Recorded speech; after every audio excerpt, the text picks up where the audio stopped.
On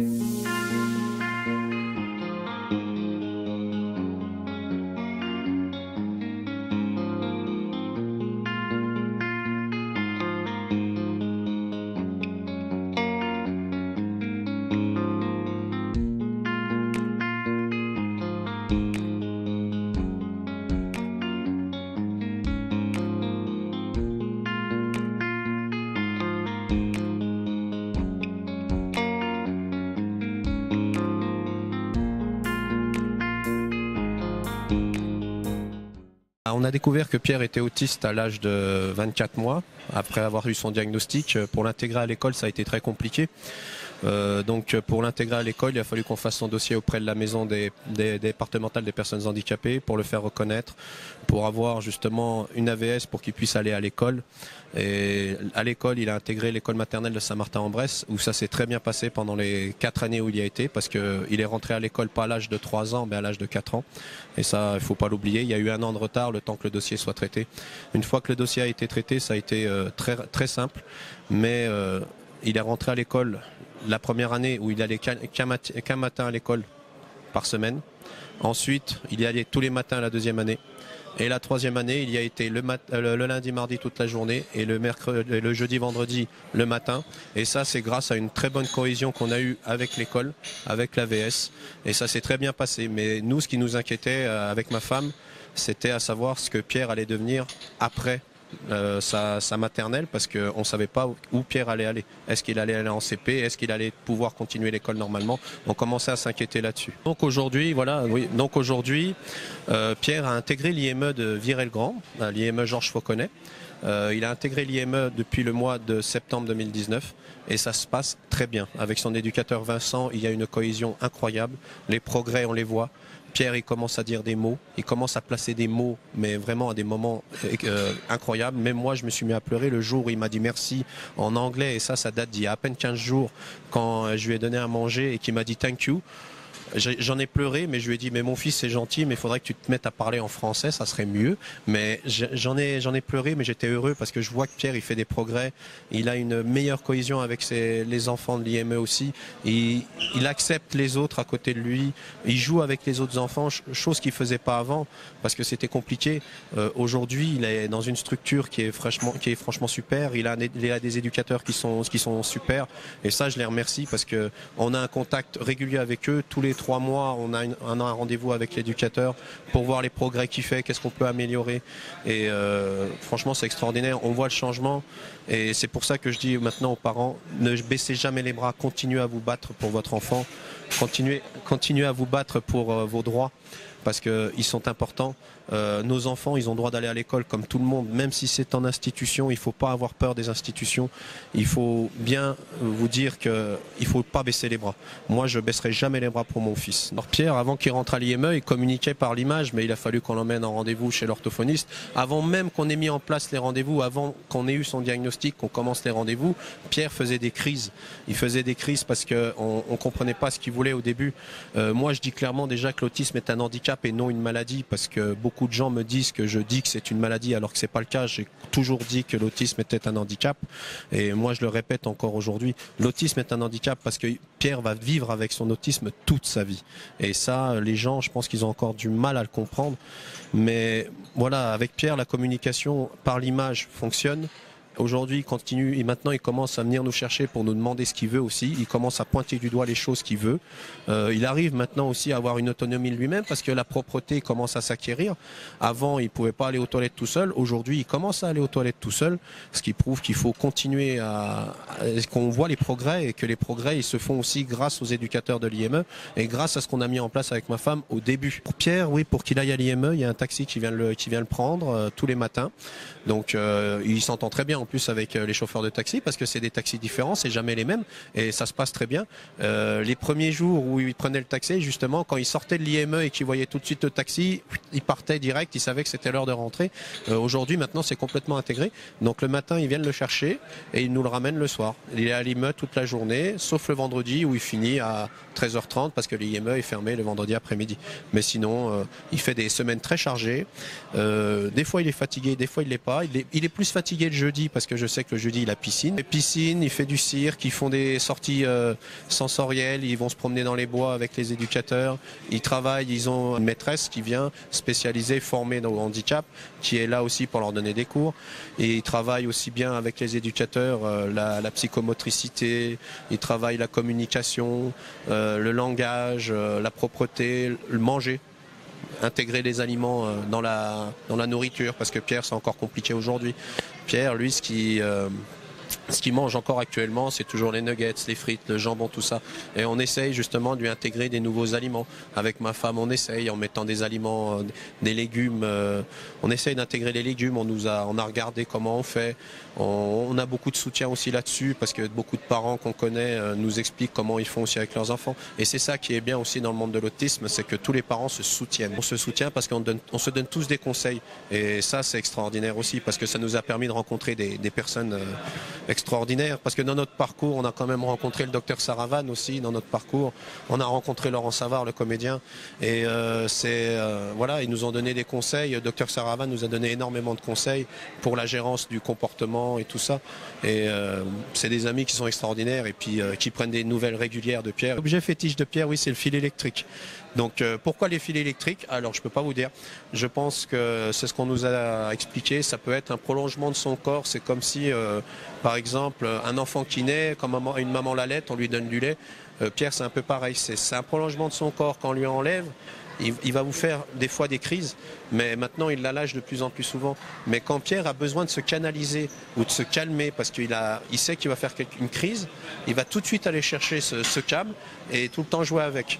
Avec l'IME, on en a discuté. C'est vrai qu'il le prend régulièrement parce que des fois il faut qu'il se calme, des fois il faut qu'il se gère, il faut qu'il se concentre. Nous, c'est un renforçateur pour Pierre. À la maison, il y en a partout.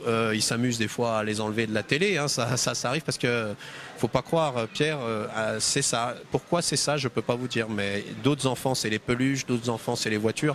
Pierre, c'est les câbles électriques. Deuxième objet important. Et puis ça lui a permis aussi d'apprendre certaines choses et à développer aussi la parole. Parce qu'on va me dire que l'écran, c'est mauvais pour les enfants, mais pas pour tous. Et pourquoi? Parce que Pierre, il a appris à chanter des chansons grâce à regarder les dessins animés sur YouTube. Donc La Reine des Neiges, ça il la chante maintenant en français, anglais, arabe, russe, portugais. Quand je chante en portugais, il se fout de moi, donc ça il n'y a pas de souci. Et quand lui il le chante en portugais, ça commence à rentrer. Il place quand même pas mal de mots assez que même moi j'ai du mal à dire en articulant. Pourtant je parle un petit peu le portugais, mais lui c'est compliqué. Il chante bien, et ça je peux vous dire, il chante même très bien, parce que même la nuit quand il veut pas dormir, il se met à chanter Je voudrais un bonhomme de neige de la chanson La Reine des Neiges. Et là en ce moment je suis en train de lui faire écouter aussi la chanson de Lucie Michel, l'original K, une chanson sur tout handicap, et Pierre il retient certains mots et puis il arrive à les placer aussi. Il a une très très bonne mémoire, faut pas croire. Pierre a une intelligence qui se développe et on prend son temps. On sait que la recette miracle va pas arriver comme ça. On prend son temps, mais on voit que Pierre a une très très bonne mémoire. Il retient énormément de choses et c'est extraordinaire parce que les progrès on les voit. Et nous, l'IME nous a soulagés d'un poids. C'est vrai que quand on a appris que Pierre a intégré l'IME, on s'est senti soulagé parce que on sait qu'il va y être pendant un certain nombre d'années. Par contre, pour intégrer un enfant dans l'IME, on a fait les démarches depuis le début.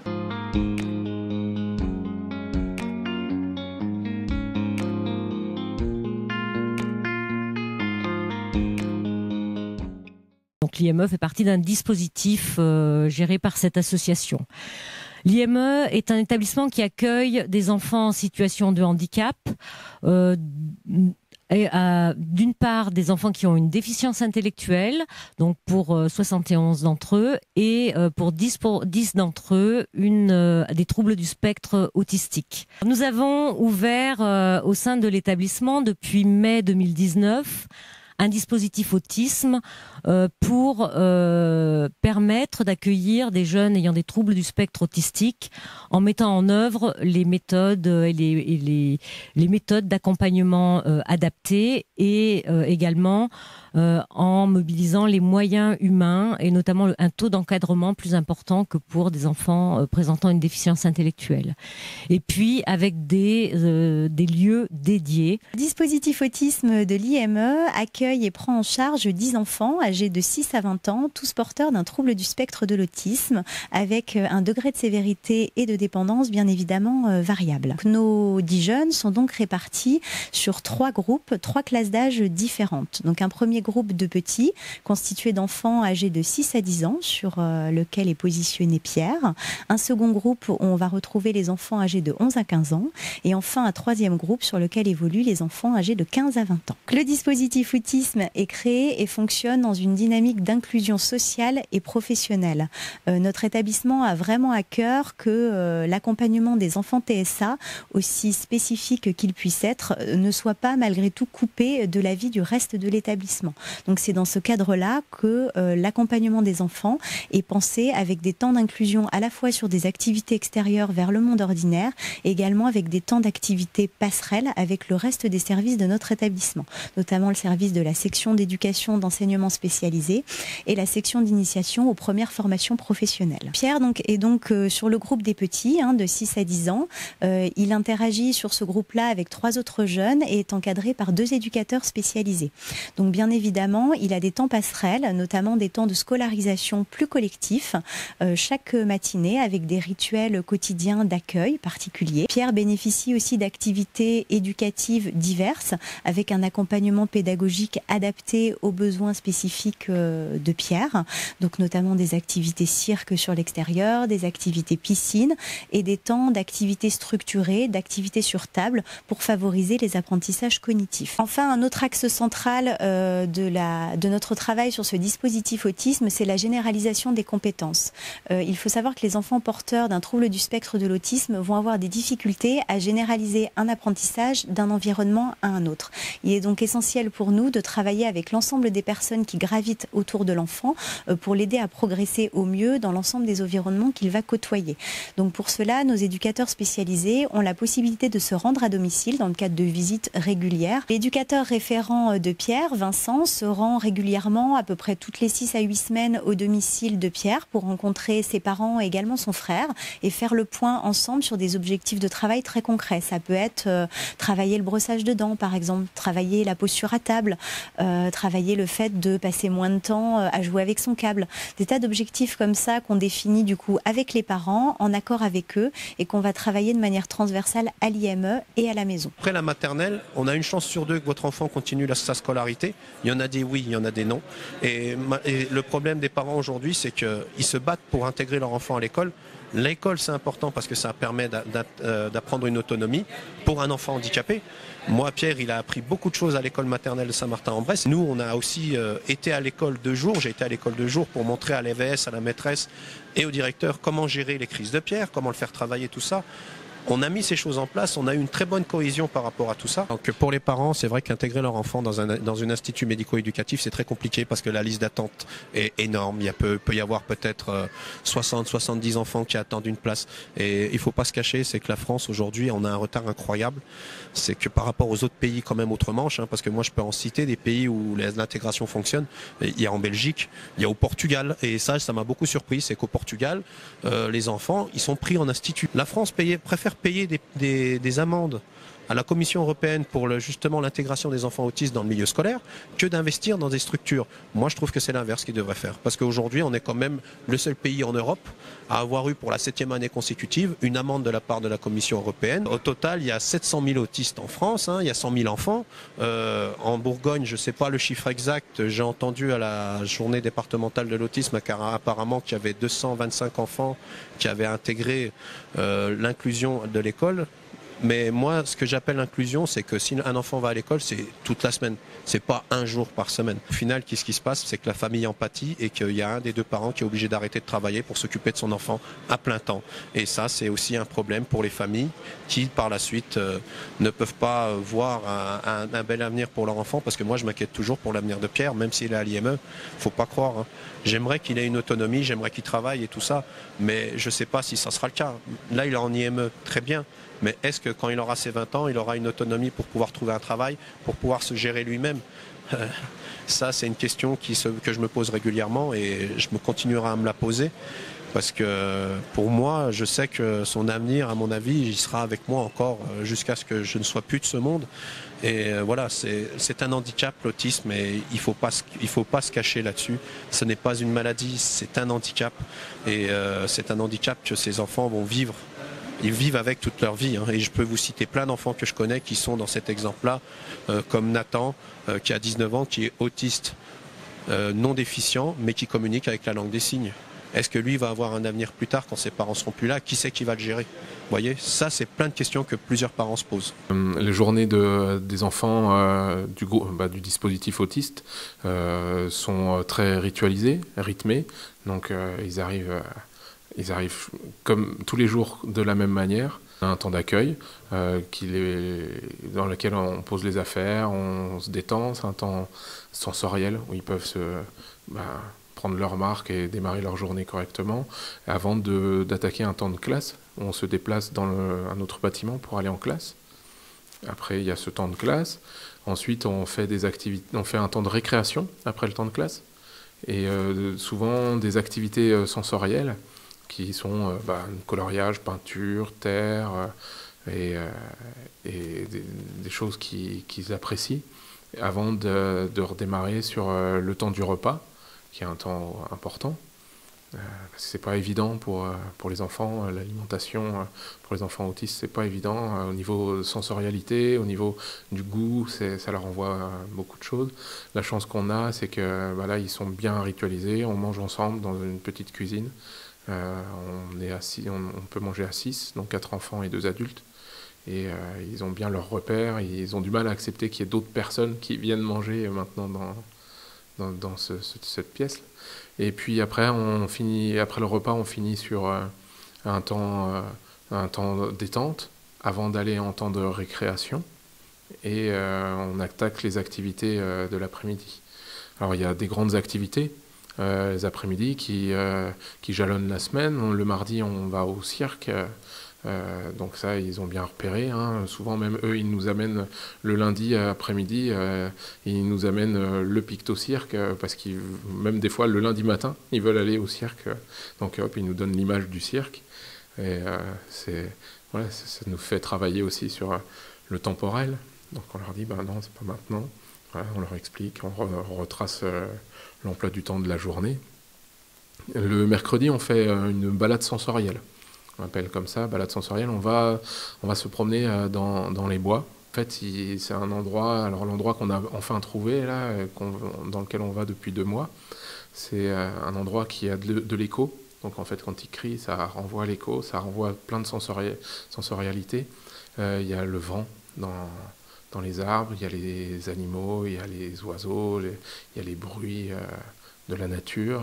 Le jeudi après-midi, on va en piscine, donc avec Pierre.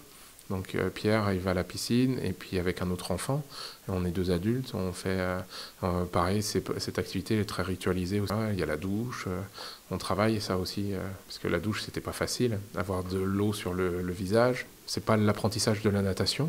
Nous, c'est surtout au niveau sensoriel. Ils sont très joueurs, tous sont très joueurs. Ils aiment nous grimper dessus, sauter dans l'eau, venir nous rattraper. Ils travaillent beaucoup l'interaction, l'attention conjointe. En classe, il y a un temps collectif de classe, et ils ont aussi des temps de classe individuels. Le temps de classe collectif dure une demi-heure, et les temps de classe individuels sont entre une demi-heure, 3/4 d'heure. Le groupe là, des petits dont fait partie Pierre, il y a 4 enfants.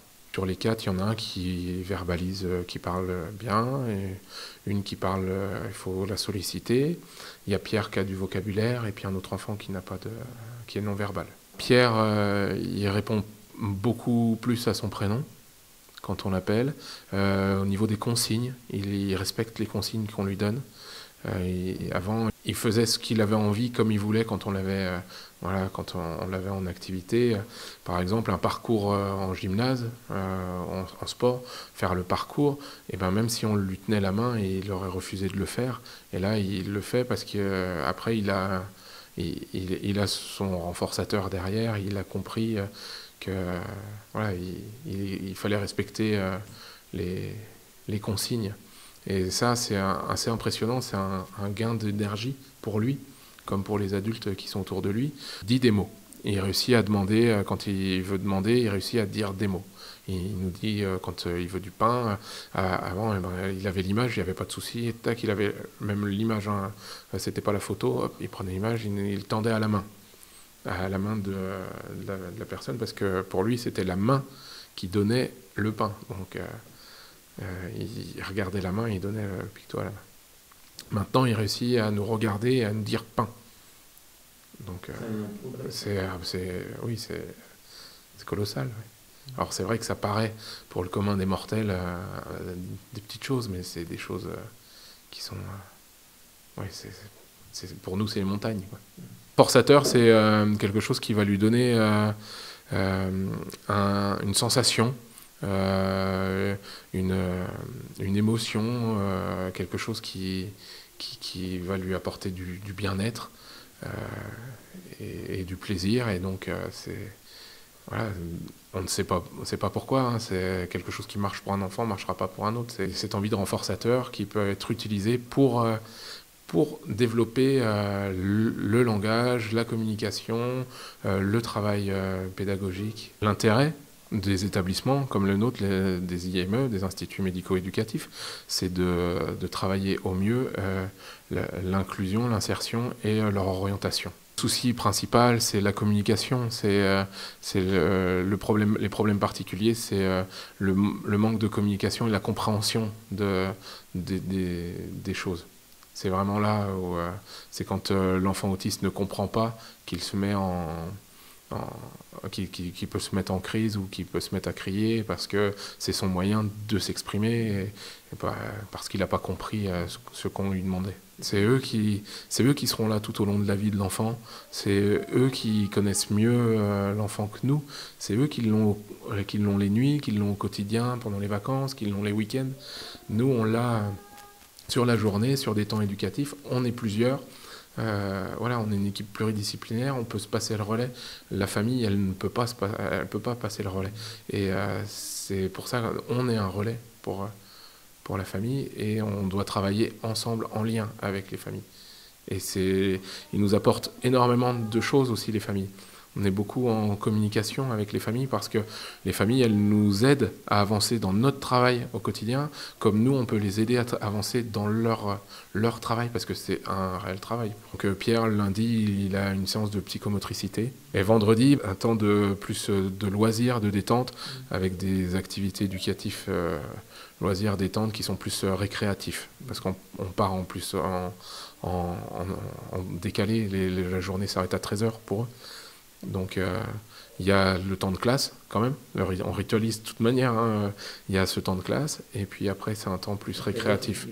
Le vendredi à 13h la journée est finie pour eux. Donc nous proposons aux enfants autistes donc de découvrir un petit peu les activités physiques, hein, donc, par l'intermédiaire des parcours, hein. On met des parcours moteurs avec du matériel de façon à ce qu'ils puissent prendre conscience un petit peu de l'espace, utiliser leur corps dans l'espace, se déplacer, évoluer sur des tapis, sous des barres, sous des jalons. Et effectivement, ça leur permet de s'éveiller au niveau corporel, hein, trouver l'équilibre. Et puis aussi la communication motrice, s'associer avec d'autres pour pouvoir créer des petits jeux et un langage de communication. La plus grande difficulté, c'est la compréhension, c'est-à-dire effectivement par rapport au matériel qui est mis en place, de savoir effectivement comment se positionner, hein, passer sous une barre, voilà, c'est pas évident pour eux, hein, passer sur du matériel comme des tapis gymniques ou lancer des ballons. Voilà, c'est des choses qui sont pas vraiment comme tout un chacun, un enfant normal dirait bon ben on prend un ballon, on fait une passe, on fait un dribble, on fait un jeu tout de suite. Pour eux, c'est plus compliqué dans le sens où ils ne trouvent pas tout de suite le sens direct des choses, quoi. Pierre est arrivé au tout début, donc au mois de septembre, on a commencé à prendre un petit peu contact avec lui, hein, on a fait des évaluations pour voir un petit peu ce qu'il était possible de lui proposer. Et puis au fil du temps, donc on a évolué sur ses propres perceptions, hein. On sait qu'il aime bien travailler au sol, hein, tout ce qui est corporel, donc on propose des tapis gymniques. On propose des plans inclinés, donc ça lui permet de trouver l'équilibre, de se déplacer, d'utiliser son corps dans l'espace. Et au fil du temps, comme vous avez pu le constater, il peut faire un parcours, un mini parcours avec des petits obstacles qu'il peut surmonter. Et donc il s'adapte au fil du temps et il progresse sur toutes les activités en règle générale. Il est assez tonique, assez vif. Il a un centre d'équilibre qui est assez intéressant parce qu'effectivement il se déplace de module en module sans avoir de difficultés. Et bon, c'est vrai qu'il papillonne rapidement un petit peu dans le gymnase. Il évolue au fil du matériel. Donc effectivement, on s'aperçoit qu'il y a des choses qui bougent en lui, quoi. Il évolue positivement. Et la particularité des enfants autistes, bien évidemment, c'est l'individualité. Hein. Donc on a chez lui très peu d'action, on va dire, de communication avec d'autres camarades. Si ce n'est que spontanément, il peut effectivement aller chercher du matériel, un ballon, un cerceau ou un ballon sauteur. Bon, ça, il peut encore le faire, mais effectivement, ils sont assez individualistes dans leur fonctionnement. L'activité du cirque, on utilise le matériel qui sert énormément à tout ce qui est la motricité, et c'est un peu comme des renforçateurs auprès des enfants autistes où ils ont beaucoup d'attrait, ils y trouvent beaucoup de plaisir, et donc grâce à ça, grâce à cet attrait et ce plaisir qu'ils ont, on peut réussir à rentrer en relation de manière plus adaptée et conforme, en leur donnant des consignes claires, on fait attention à leur sécurité, et ça permet de pouvoir transférer ces choses-là dans d'autres activités du quotidien. En échange, entre guillemets, d'un effort ou d'un travail intense, ou en échange d'un effort, et il a un renforçateur, et donc quelque chose qui lui fait plaisir et qui permet d'avoir une interaction. Et après on travaille sur la demande et la communication sur la demande de ce renforçateur. Donc il nous demande, on lui fait demander le renforçateur pour travailler l'échange et le fait qu'il y a une personne en face de lui. Et il n'arrive pas tout seul, quoi. Il ne s'est pas tombé du ciel. Il est obligé de faire un effort de communication pour avoir ce renforçateur. Pierre, il fait d'énormes progrès alors dans la communication. Il dit de plus en plus de mots, il regarde aussi, alors c'est l'attention conjointe, on appelle ça dans l'autisme, c'est le regard en fait, il regarde la personne à qui il veut demander les choses. De plus en plus, il est plus en lien avec les autres. Beaucoup plus en lien avec l'autre, entre guillemets, parce que c'est avec les camarades, avec les adultes. Les matins, il dit bonjour en serrant la main et en regardant la personne. Et il faisait pas, il savait pas que ça se faisait, je pense, je sais pas, mais oui, il ne le faisait pas avant, quoi. Pour le repas, il nous regarde dans les yeux quand il nous demande à manger avec ses images. Même il dit des mots maintenant, et il nous regarde. C'est plus notre main qui lui donne à manger, c'est notre personne qui lui donne, qui nous donnons à manger. Bonjour, il répète pas beaucoup de mots, mais de façon adaptée, et il sait employer des mots aussi à bon escient, sans les répéter immédiatement. Donc oui, il évolue dans le verbal. Un petit peu, hein, il ne va pas faire des grandes phrases pour le moment, c'est juste des mots. Et il respecte les consignes. Là, au cirque, là on voit aussi, on lui dit, voilà, le rouleau, non pas le fun wheel, et hop, il a laissé le fun wheel de côté, il a pris le petit rouleau, il a continué à faire le rouleau. Il aime tout ce qui donne des sensations vestibulaires, donc c'est les mouvements, le trapèze, les trampolines, le cerceau d'acrobate qu'il affectionne particulièrement. Il aime aussi la sangle, sur laquelle on fait du funambulisme. Il aime vraiment, vraiment tout. Il aime quand on jongle, parce qu'il n'arrive pas encore à jongler, il nous relance la balle. Quand on jongle, lui il nous relance une balle pour qu'on jongle, et c'est vraiment super. Et dans l'évolution qu'on a pu voir là aujourd'hui, c'est qu'il respecte les consignes que nous on lui donne pour faire les ateliers. Donc les exercices, parce qu'avant en fait il n'appliquait pas l'exercice tout de suite, il le faisait quand lui avait décidé de le faire. Et d'aller dans une salle extérieure, donc les déplacements, c'est aussi des choses qui se travaillent, parce que les familles doivent se déplacer avec leurs enfants, donc c'est aussi un travail qui est important chez les enfants autistes. L'intégration dans la société, la compréhension de ces enfants et des personnes autistes importantes, où ils ne réagissent pas par agressivité agressivité ou par violence, mais par un manque de communication. On a beaucoup de travail à faire, oui, dans la société pour que les enfants autistes trouvent leur place, que les personnes autistes trouvent leur place pour mieux les comprendre et puis pour mieux les accepter. Le regard des gens est en train de changer. Voilà, et que ça va évoluer comme sur le regard de tout autre handicap. On apprend à vivre avec les personnes, on apprend à vivre en société. Et la société, elle est faite de plein de personnes différentes.